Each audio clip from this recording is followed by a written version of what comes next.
கடந்த மாதமெல்லாம் கண்மணியை போல காத்த நம் ஜீவனுள்ள தேவன் ஒரு புது மாதத்தை நமக்காக கொடுத்து ஒரு புது அனுபவங்களையும் புது வாக்குத்தத்தங்களையும் கொடுத்து ஜீவனுள்ள தேவனுக்கு ஸ்தோத்திரம்.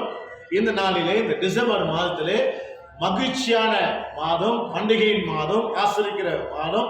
என் தேவ பிள்ளைகளே, இந்த மாதத்தில் அவர் கொடுத்த வாக்குத்தத்தம் என்னவென்றால், இஸ்ரவேலை பார்த்து யாத்திராகமம் 4ஆம் அதிகாரத்தில் 22ஆம் வசனத்தில் இப்படியாக சொல்லுகிறார், இஸ்ரவேலர்கள் எனக்கு பிரியமானவர்கள், என்னுடைய சேஷ்ட புத்திர சுகார பாக்கியம் உள்ளவர்கள் என்று சொல்லுகிறது.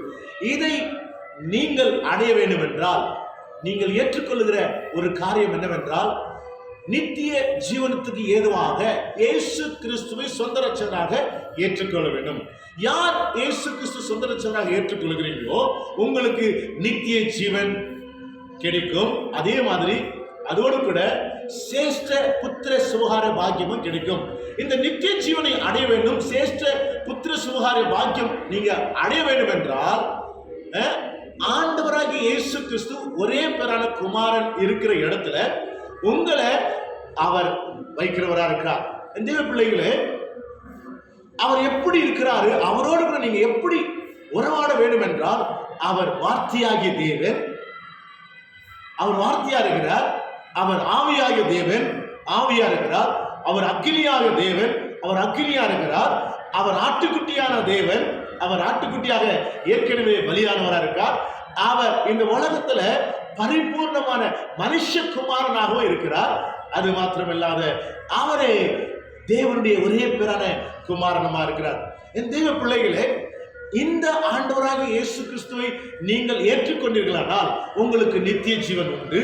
இந்த மாதம் என்னவென்றால், ஏற்றுக்கொண்டவர்கள் இஸ்ரவேலர்கள் புத்திர சுகார பாக்கியம் உள்ளவர்களுக்கு கிடைக்கக்கூடிய பாக்கியம் என்னவென்றால், ரட்சிப்போம் நமக்கு கிடைக்குது, பாவ மன்னிப்பு நமக்கு கிடைக்குது, அவருடைய ஆவியை நமக்கு கொடுக்கிறார். இந்த பிள்ளைகளே, அது மாத்திரம் இல்லாம அவருடைய ஆவியை நமக்கு கொடுத்து அவருக்கென்று நம்மை கரையமடி கொண்டுகிறார்.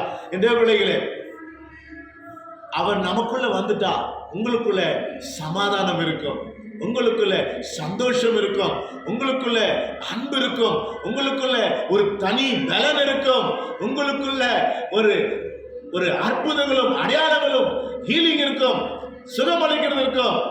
அவரே வழி நடத்துகிறார் இருக்கார். இந்த பிள்ளைகளை இந்த மாதம் நீங்க செலிப்ரேட் பண்ணுங்க, மகிழ்ச்சியா இருங்க, ஆனந்த களிப்பா இருங்க. கர்த்தர் சொன்ன வாக்குத்தத்தங்களை உங்கள் இருதயத்தில் ஆழமாக வைத்துக் கொண்டு, நான் ஒரு சேஷ்ட புத்திர சுகார பாக்கியம் அடைய வேண்டும் என்றால் அவருடைய வார்த்தைக்கு கீழ்ப்படிந்து அவருடைய எல்லா அன்பையும் பெற்றுக்கொள்ள, எல்லா சுதந்திரத்தையும் ஆசீர்வாதத்தையும் ஐஸ்வர்யமான காரியங்களையும் பெற்றுக்கொள்ள உங்களை தகுதிப்படுத்திக் கொள்ளுங்க. குமாரனாகிய இயேசு கிறிஸ்து இருக்கிற அதே ஸ்தானத்துல உங்களை வைத்து பார்க்க வேண்டும் என்று தேவன் இப்படியாக வாக்குத்தத்தம் செய்து கொண்டிருக்கிறார். இயேசு கிறிஸ்து சொந்த ரட்சகராக ஏற்றுக்கொண்டவர்கள் இன்றைக்கு அவர்கள் இஸ்ரவேலர்கள், அவர்கள் புத்திர சுகார பாக்கியம் உள்ளவர்கள். புத்திர சுகார பாக்கியம் என்றால் சாதாரணமானதில்ல, தேவனுடைய எல்லா அதிகாரமும் பெற்றுக்கொண்டவர்களா இருக்கிறீங்க. இந்த பிள்ளைகளே, இந்த மாதம் உங்களுக்கு ஆசீர்வாதமா இருக்கட்டும்.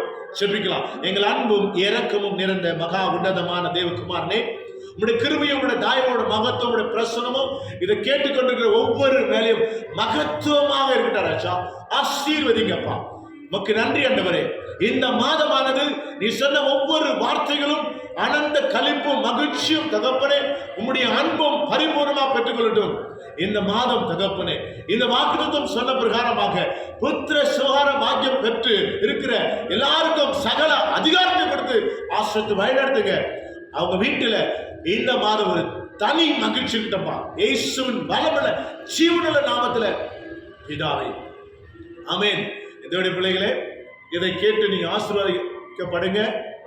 இதை கேட்கிறவர்களுக்கு ஆசீர்வாதமா இருக்கும். யாருக்காவது இதை ஷேர் பண்ணிக்கொள்ளுங்க. அருமையான வார்த்தை, ரகசியம் இருக்குது. கர்த்தர் இது நிமித்தமாக உங்களையும் ஆசீர்வதிப்பாராக. God bless you.